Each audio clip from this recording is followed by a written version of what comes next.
2 decades of competition between Messi and Ronaldo can be declared over after the former captained his team to World Cup glory in Qatar, and these two parted ways, with Messi leaving Europe for MLS to play in Inter Miami and Ronaldo choosing Saudi Arabia and Al Nassr as his next team. But believe it or not, Cristiano Ronaldo has claimed the most important football honor, the World Cup, years before Messi. Or at least part of the world population thinks that way. Today on Offsidey channel, we are going to talk about Portugal's triumph in 2010 World Cup, beating Argentina in final. A triumph which only people of one country know about, North Korea. Be sure to subscribe and hit that notification bell for daily football videos. Talking about North Korea, or as they call it, DPR Korea, is in many cases just stating the obvious. An absolute dictatorship which makes sure its population never finds out the hardship they are living in by isolating its people. There is no free flow of information, there is no access to internet, and all media is controlled by the government, and rulers decide which news are told to the public, truth or lie. In such circumstance, the North Koreans don't know much about the world. The world follows the same pattern, and we do not know much about North Korea and its people, except for one thing. They think that Cristiano Ronaldo has won the World Cup once. But before we get to that, let's go back in time to 1966 World Cup, where England brought it home for the first time and also the last time until now. North Korea was the only Asian country in that tournament. Kollima, the nickname used for North Korean football team, performed admirably and managed to qualify from the group stage as the second team from a group that also featured Soviet Union, Italy, and Chile. But their story didn't have a happy ending. They lost 5-3 to Portugal and were sent back home, where a welcome far from warm was expecting them. After the 1966 World Cup, North Korea leader believed that the players of the national team had acted pro-American, imperialistic, and bourgeois, abasing communism in the eyes of the world. So he sent them to concentration camps that led to the deaths of many of the players. Let's get back to the main subject. How did Cristiano Ronaldo win the 2010 World Cup? Well, after 44 years, North Korea qualified to the 2010 World Cup. They were drawn in the death group with Portugal, Ivory Coast, and Brazil. Mission impossible for a team that didn't even have a known kids sponsor to supply their sport clothes. North Korea faced Brazil in their first match of the group stage. They showed some significant determination, but that was just not enough.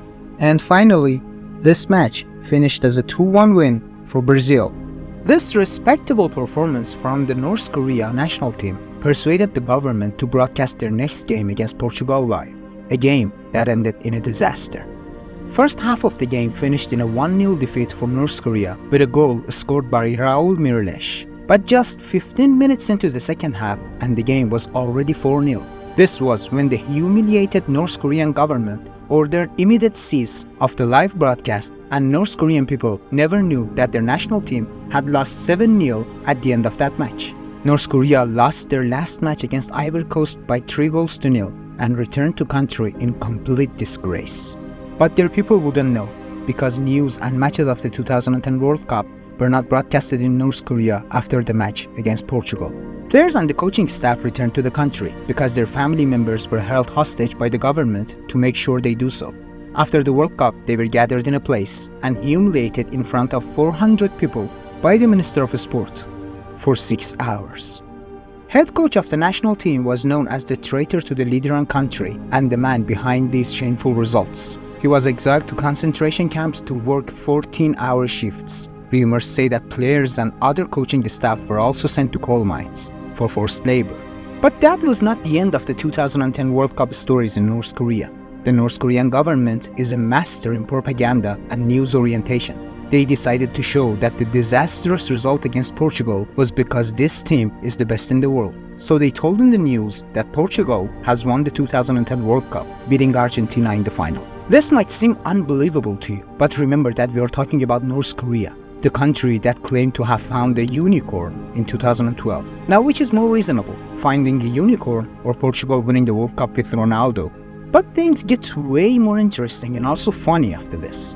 The North Korean government claimed that their national team has beaten Portugal by 7-0 in the 2014 World Cup round of 16 match and take revenge for their loss in the last World Cup. Haven't had enough?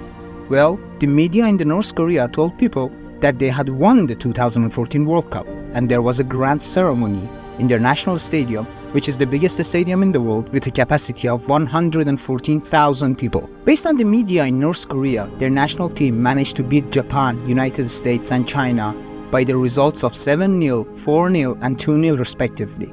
Their round of 16 opponents were the Portuguese, and after that they defeated Germany in the quarterfinals by 2-1. Their neighbors and eternal foes, South Korea, were defeated 3-0 in the semi-final, and Brazil was crushed by 8-1 at home in the final match. Yeah, you heard right.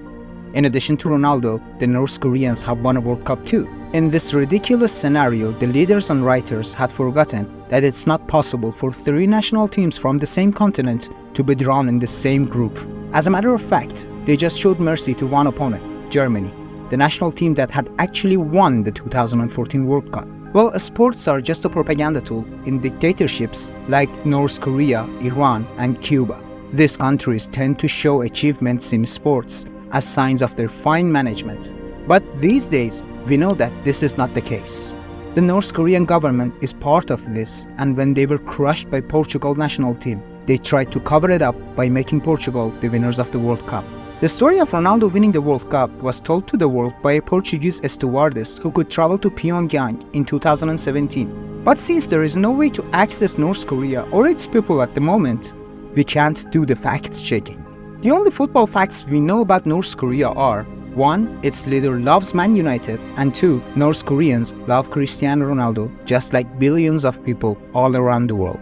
Well, Ronaldo might not have won a World Cup in the real life, but he can rest assured thinking that there are 30 million people on Earth who believe he won it sooner than Lionel Messi. What's a crazy football story that you have heard? Tell us in the comments so everyone can know about them. We will be coming back with more football stories. Expect us. And in the meanwhile, follow us on YouTube, Instagram, and X.